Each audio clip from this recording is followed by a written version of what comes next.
सुनिए शब्द है, आज का टॉपिक क्या है? शब्द है। और शब्द क्या होता है? तो वर्णों के सार्थक में जो है ना, उसको हम लोग क्या बोलते हैं? शब्द। यानी कि जब वर्ण आपस में मिलता है, वर्ण मतलब कि जा हो गया, माँ हो गया, मीन्स कह सकते हैं कवार के चवार के टवार है ना, कवार बोलिए, चवार बोलिए, टवार, ये सब जितना भी आपका 11 लवा आयु है, सारा छोटे छोटे जो वर्ण है, उस सब एक वर्ण जब दूसरे वर्ण से मिलते हैं तब बनता है आपका शब्द।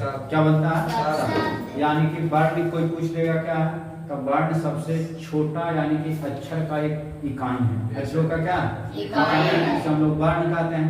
वर्ण जब आपस में मिलता है तो क्या बनता है? शब्द। वर्ण जब आपस में मिला तो क्या बना? शब्द। और जब शब्द आपस में मिल जाएगा तब बनेगा वाक्य। क्या बनेगा? वाक्य। क्या बनेगा? वाक्य। यानी कि वर्ण से शब्द और शब्द से क्या बनेगा? वाक्य। अब यहाँ पे शब्द दिया है, शब्द किसे कहते हैं? कहता है दो वर्णों को जोड़कर एक शब्द बनता है। जैसे आप लोग का नाम अगर कोई बोले तो नाम क्या है बताइए? पंखा। नाम आपका क्या है? पंखा।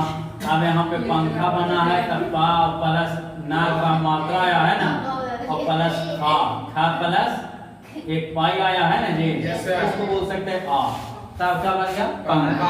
तो आपका नाम हो गया। अगर कोई का नाम कोहरा होता, क्या होता?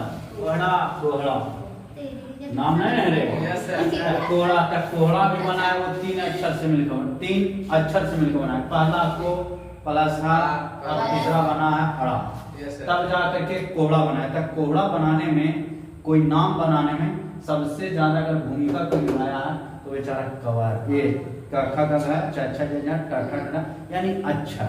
अगर अक्षरे ना होता तो वर्ण का पहचान नहीं होता, और जब वर्ण नहीं होता तो शब्द का पहचान नहीं होता, और शब्द नहीं होता तो वाक्य का कोई अस्तित्व नहीं होता। तो यानी आप बोल सकते हैं अक्षर वर्ण शब्द शब्द वाक्य, कोई दिक्कत नहीं। अब सुनो, वर्णमाला पढ़ते हैं। वर्णमाला तो बोल भी सकते हैं आप लोग की वर्णमाला किसे कहते हैं? बोलिए। वर्णमाला कितना था? 52। वर्णमाला हिंदी में कितना है? 52 है ना। स्वर कितना है? तो स्वर आपका है 11। स्वर कितना है? 11। व्यंजन कितना है? तो व्यंजन आपका 33 है, जो आप लोग जानते हैं। व्यंजन कितना है? 33। वर्णमाला कितना है? 52। और स्वर कितना है? 11। में स्वर की संख्या 11, व्यंजन की संख्या 33, और आपका वर्णमाला 52। तो आप लोग तो पसीना छोड़ा दीजिएगा। अब सुनिए, वर्णमाला हो गया। वर्णमाला का 3 पार्ट था। वर्णमाला का 3 पार्ट बनाया। पहला बनाया स्वर पार्ट, दूसरा व्यंजन और तीसरा आयोग। स्वर में आपका हो गया 11, स्वर में क्या हो गया आपका संख्या 11, व्यंजन आपने बोला अभी 33, आयोग आपका कितना हो गया 2, और 2 अन और आ। तो कोई देगा आयोग क्या होता है? अन है ना। आ को हम लोग क्या बोले? आयोग। और कवार के चवार के टवार के तवार के पवार के 11 लवा का भाग जो है आपका व्यंजन हो जाए। और स्वर आ ई यानी एक री को छोड़ करके जितना भी आई में है स्वर क्या जाता है? स्वर। और स्वर की संख्या हिंदी में 11, व्यंजन की संख्या 33, और आयोग की संख्या 2, और 2 कौन है? याद हो गया कि नहीं? अब सुनो, कहता है सबसे छोटी इकाई जिसका स्पष्ट अर्थ होता है वो है आपका शब्द। सबसे छोटी इकाई जिसका अर्थ निकलता है। अब बताइए, अर्थ किसका निकलेगा? जब अक्षर एक दूसरे से मिलेंगे तभी ना अर्थ निकलेगा जी। और जब अक्षर एक दूसरे से नहीं मिलेगा तो आपको लगता है कि शब्द बन पाएगा? जैसे आप यहाँ पे कोई अक्षर लिख दिए का, जैसे बोला सबसे छोटी इकाई जिसका स्पष्ट अर्थ निकलता है। तो स्पष्ट अर्थ कब निकलेगा? जब कोई अक्षर आपस में एक दूसरे अक्षर का संयोग करेगा, मिलेगा, तभी ना कोई शब्द बनेगा। ऐसे का लिख दिए, का से क्या बना? कुछ बना? अगर माँ लिख दिए तो माँ से का कोई नाम बन जाता? नहीं ना। लेकिन अगर हम लोग का और प्लस माँ जोड़ देते तो आपका एक शब्द बन गया, और वो शब्द आपका हो गया का, है ना। तक को बोलता है काम, मतलब आज। अगर बड़ा में कह देता कोई और नाम, जैसे यहाँ पे आम, क्या बोल दिया? तो आ से कोई शब्द तो बनेगा नहीं। जब तक एकरा में क्या ना जाता है माँ, और माँ मतलब अब मिल गया तो एक बन गया आम। क्या बन गया सब? आम। और आम अब यहाँ तक आपको पता हो गया कि आम एक खाने वाला पदार्थ है, फल है, जिसको खाने से बहुत मन लगता है।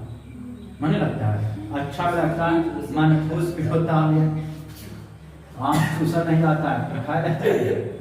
अब शब्द सुनिए, शब्द के दो प्रकार। शब्द के कितने प्रकार? दो प्रकार। एक आपका हो गया सार्थक और दूसरा आपका हो गया निरर्थक। सार्थक शब्द का मतलब जब हम लोग कोई अक्षर लिखे ना आपस में, तो जेकर अर्थ निकल जाता है ओकरा हम लोग बोलते हैं सार्थक। मतलब आप पढ़े और पढ़ करके कहीं जगह पकड़ लिए तो बोलते हैं ना सार्थक हो गए पर बचवा।